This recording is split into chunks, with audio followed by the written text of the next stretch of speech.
Bonjour, nous allons revoir ici comment comparer, ranger, encadrer et placer des grands nombres entiers sur un axe gradué. Tout d'abord, qu'est-ce que ça signifie comparer?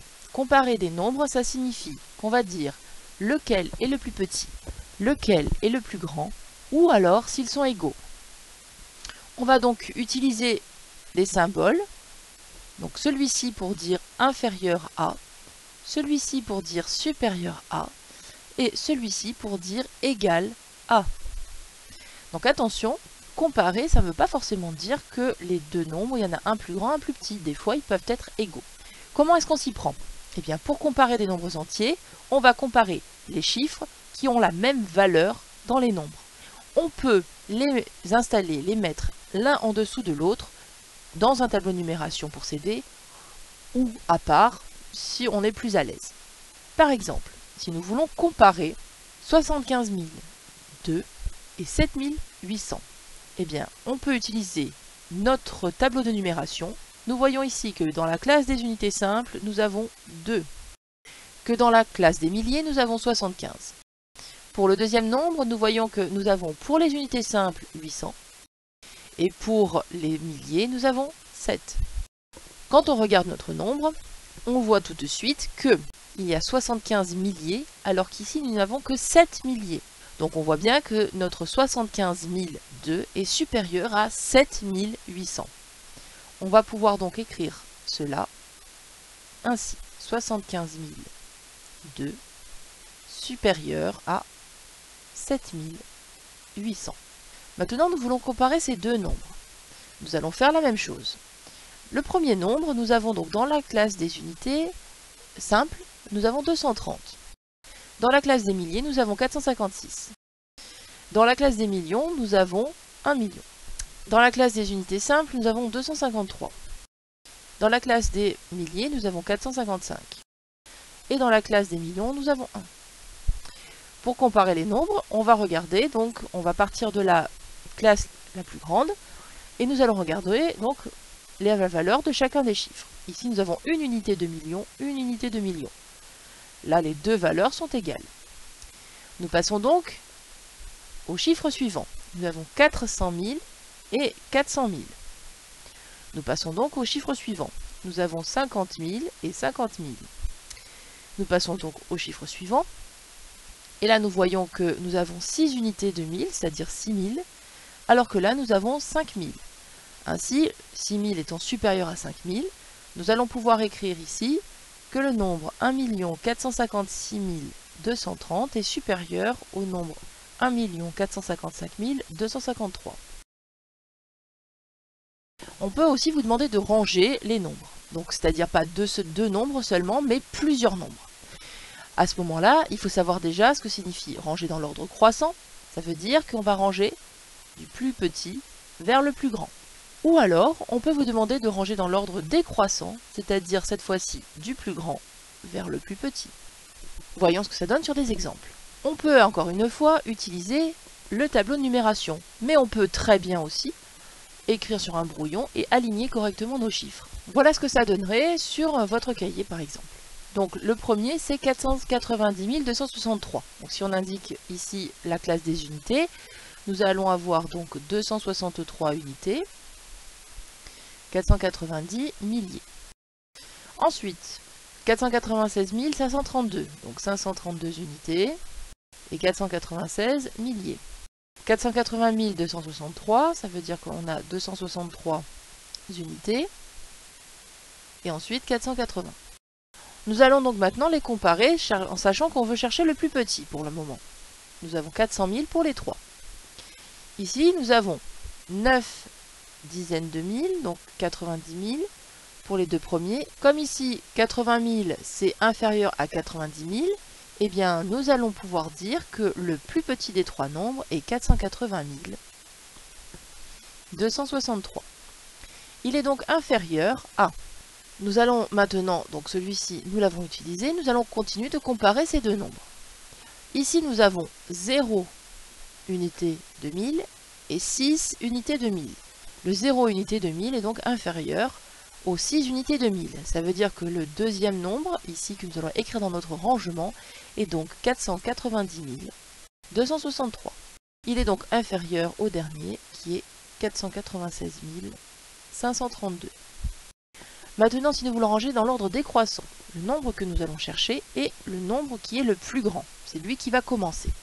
Nous allons donc écrire le premier nombre qui est 263 490. Cela signifie que nous avons 490 unités et 263 milliers. Pour le deuxième, 532 496, donc 496 unités et 532 milliers. 263 480, donc 480 unités et 263 milliers. Nous allons donc maintenant comparer les chiffres de même valeur. On est dans les centaines de mille, nous avons 2 centaines de mille, 5 centaines de mille et 2 centaines de mille. Cela signifie quoi? Eh bien cela signifie que le 5 centaines de mille c'est supérieur à 2 centaines de mille, le plus grand des trois est donc 532 496. Il est donc supérieur auquel? Alors nous allons continuer de comparer les deux nombres qui sont là. Nous avons 6 dizaines de mille, 6 dizaines de mille. On va donc aux unités de mille, 3 unités de mille, 3 unités de mille. Pour l'instant, c'est toujours égal. On passe donc aux centaines, 4 centaines, 4 centaines. Toujours égal, donc nous allons passer aux dizaines. 9 dizaines, 8 dizaines. Donc, le supérieur est 263 490, parce que 9, 90 est supérieur à 80. Nous avons donc ici 263 490, qui est supérieur à 263 480. Maintenant, voyons ce que cela signifie quand on parle d'encadrer. Quand on dit encadrer un nombre, ça va signifier trouver un nombre qui est inférieur à un nombre qui est supérieur. Maintenant, forcément, il y en a plein des nombres inférieurs et des nombres supérieurs. Pour donner un encadrement, on va toujours donner une précision. On vous dira donc d'encadrer au millier, d'encadrer à la centaine, d'encadrer à la dizaine de mille près, etc. Et ainsi, l'encadrement va être unique. Qu'est-ce que ça signifie donc dans la pratique? On veut encadrer le nombre 455 253 au millier. On va donc regarder ici quel est l'endroit du chiffre des milliers. Donc le chiffre des milliers, c'est le 5 qui est là. Ça veut dire que tout ça, là, c'est le nombre de milliers. On a 455 milliers. On cherche donc deux nombres. Un nombre qui est inférieur, un nombre qui est supérieur. La précision étant au millier, ça veut dire qu'il doit y avoir un millier d'écart entre les deux. Nous avons 455 milliers. Nous savons donc maintenant que notre nombre ici est supérieur à 455 milliers, c'est-à-dire 455 000. Et donc le nombre qui va être supérieur, ça sera celui qui aura un millier de plus, qui aura 1000 de plus, c'est-à-dire 456 000. Ceci est donc un encadrement au millier. Même chose pour le deuxième. Maintenant, on veut encadrer à la dizaine de mille.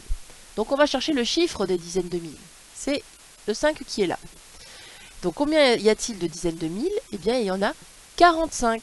Il y a 45 dizaines de mille. 450 000. Donc, on est supérieur à 450 000 et on va être inférieur à 460 000. Cette fois-ci, nous avons un encadrement à la dizaine de mille. Si on regarde bien, on voit ici que notre nombre, au niveau des unités de mille, au niveau des milliers, on a bien un millier d'écart. Ici, on a 5 milliers, ici, on a 6 milliers. Si on regarde ici, à la dizaine de mille, on regarde le chiffre des dizaines de mille, on voit bien qu'on a une dizaine de mille d'écart.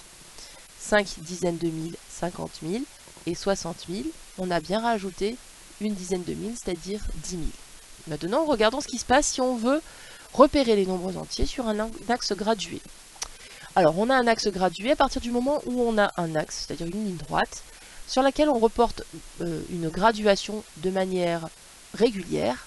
Et cet axe, il a un sens, c'est-à-dire on l'a orienté par une flèche, ce qui nous permet de savoir quel est le sens croissant. Ce qui est important, c'est de bien identifier la valeur de chaque graduation. Nous voulons placer sur cet axe gradué, par exemple, 454 000. Donc déjà, la première chose, c'est que sur notre axe, on a 450 000, 460 000, 470 000, 480 000. C'est déjà se dire, bon bah ce nombre-là, je vais le situer entre lequel et lequel. Donc quand on regarde bien, on voit que 454 000, eh bien, il va être compris entre 450 000 et 460 000. Il est compris entre les deux. Donc un petit peu le travail qu'on a fait juste avant. Une fois qu'on a déjà cet encadrement, maintenant on va se dire, bon, alors, je suis entre les deux, mais où exactement?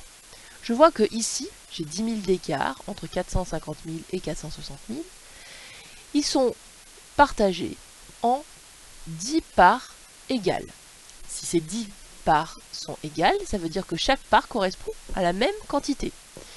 Et donc, forcément, si 10 000 est partagé en 10, eh bien ça veut dire quoi? Ça veut dire que chaque part vaut 1000. Donc quand on prend une part, comme ceci, une petite part, eh bien c'est 1000. Donc nous, on est à 450 000, ça veut dire que là on a 451 000, 52 000, 453 000, 454 000. Cela signifie donc qu'à cet endroit-là se trouve 454 000. Et donc on peut le placer. On sait que c'est ici. Si on avait continué, on aurait eu 455 000, 456 000, 457 000, 458 000, 459 000, 460 000.